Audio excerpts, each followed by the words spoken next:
Thank you. So for this one, the project status update. So Dimitri gave already an update, but here I want to again indicate compared to November when we did the last focus session, there has been a good progress made with more actors reporting an improvement in their testing status. What is key for us is that there is a code freeze coming. There will be a big deployment this weekend. So after this code freeze, it will be only critical changes which will be deployed. This is for the big reason of we want to do non-regression testing. So it's quite key for us. It's really a milestone for the project. And the biggest milestone will be this go-no-go decision for 16th of May. I hope this time it's a go decision. And be sure that as soon as there is a decision, we will publish potentially also on the 16th of May, if not 17th of May. But this is a key milestone for us. And it's quite close. Even if the go-live is in 3 months, 16th of May, it's almost tomorrow for us. If we go to the next slide, here you have seen this slide already. We didn't change at all our approach. So as mentioned by Dimitri, we have 33 criteria. The criteria are either related to product readiness. It's about the software delivery, software quality, the different testing phases, system performance and stability. We use different metrics for this purpose. We also look at the Eurosystem readiness about the actors and are they ready to use ECMS in production. We also monitor the operational readiness as well as the migration readiness. And here as well for migration, we are looking at different aspects, the connectivity setup and execution in production, the pre-migration activities, and then the preparation week and migration weekend. So for all the different criteria, we have metrics, and Dimitri mentioned it, the last assessment we did in February is that we have a positive trend. So we are quite confident, but we will do again a new assessment soon before the one for the go-live to ensure that we are on track and all the actions are put in place in case of needs. On the next slide, I want here again, taking opportunity of this focus session with all of you to raise the importance of the counterparty readiness. So we have this UTSU, user testing status update, which is done on a monthly basis. And so your NCB are all the time chasing you to get a status update, to know where do you stand with your testing campaign, what is the status. So please take opportunity to convey your message, to convey your status, because for us it's quite key to know what is ongoing. We don't want to use only incident and bug fixes as a metric. We also want to see if the fact there is no incident, it's because the testing are going well. So this is something we want to ask you to do it. It's still a monthly basis. There is one upcoming. So for end of March status, your NCB will contact you. So please take opportunity to give your status. And you can see on the slide 18, the latest update we had from end of February. And here you can see it's the positive trend. So I've said that most of the actors are now on track. So it's quite positive. You can see on the CSD side, compare. So we put the figures we had last time. So you can see that now from 7 CSD reporting yellow, it's only 4, which means they have minor issues, but they're on track. For what we call closely monitored actors, so these are the critical counterparty or actors involved in the Eurosystem Collateral Management. In November, we were having 9, which were red. Now it's only 2. We are more green. Before it was only 9, now it's 22. So you can see good progress. And also before we were having 7 not responding. Now it's only 4. So for the 4 remaining one, we are chasing our NCB to ensure that for this reporting end of March, we'll get a full status update.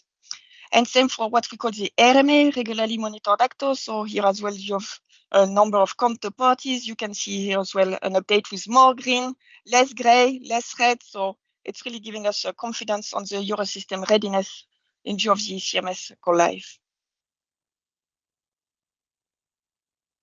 What we have been doing in the past month since November, so we have worked a lot on the incident and defects. My colleagues Bobby and Bamini will give an update on this, but this is the result. This positive status is due to this good work done by everyone.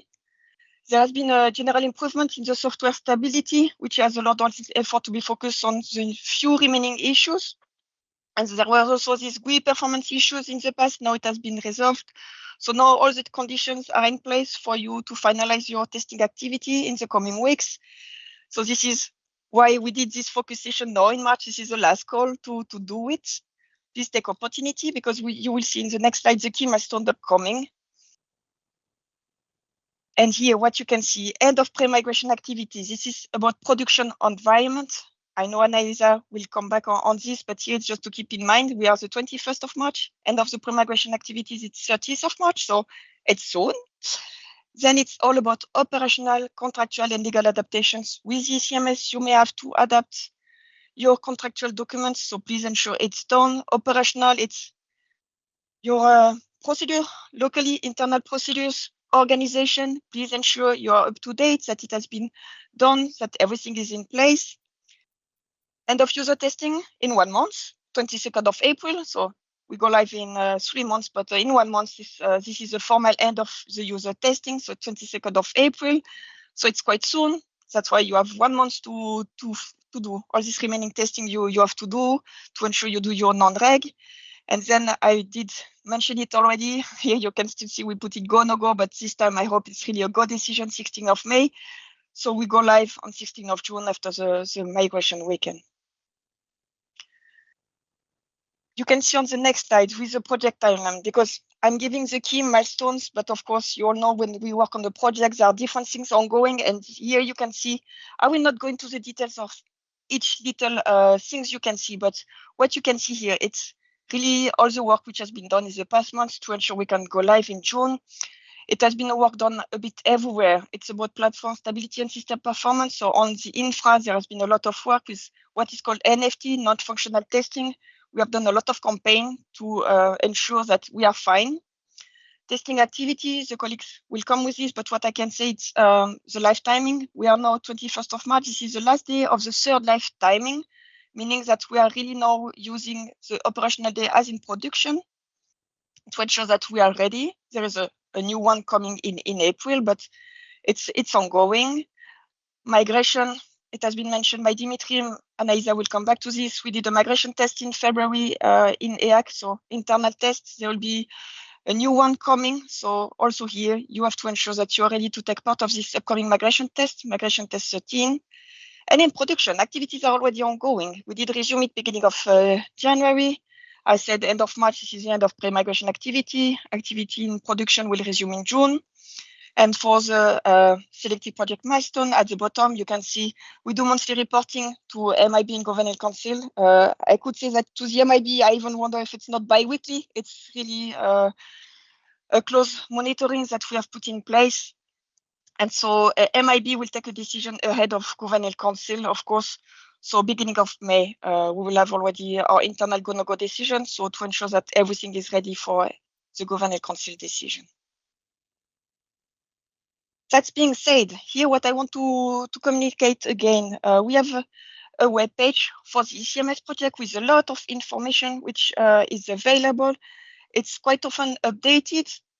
You have different information. What I can say is since 1st of November, we did an update to the user testing and migration and readiness documentation to reflect the new go-live dates. There has been updated user handbook for counterparties, updated access right matrix for you to select the role when you configure your users.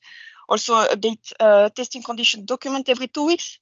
That now change indicate what has been changed with the latest deployment. And coming soon, we are working on it. This is an updated credit claim exchange information and also the updated business rules. So this will be soon available, and we'll keep updating this web page, providing all information which can be useful for you, for the counterparties and the CSDs. And I think that on my side, I reached the end of this presentation. So I just want to mention again, key milestone, this is really upcoming. This is a migration test and end of user testing. So this is a perfect timing to ask you for the upcoming 4 weeks to really be active and do a lot and report in the O2. So like this, we can really see that you are ready for 16th of June. Thank you, Audren. Very nice. So that's a good start. We see that the time span is becoming shorter and shorter, like you say. So there's really only a month to go of full speed testing. So here again, the QR code. So scan the code if you want to ask Audren questions. We will. I hope Audren will be staying with us for the rest of the event. Yes, nodding, very good. So I just want to thank you for now for presenting the timeline and the key milestones ahead. And then we're going to move into the testing. We're getting a few questions already there on the testing, but let's have Bobby and Bamini speak first, and then we will pick up on the questions we have already received. So thank you to Audren, and over to Bobby and Bamini.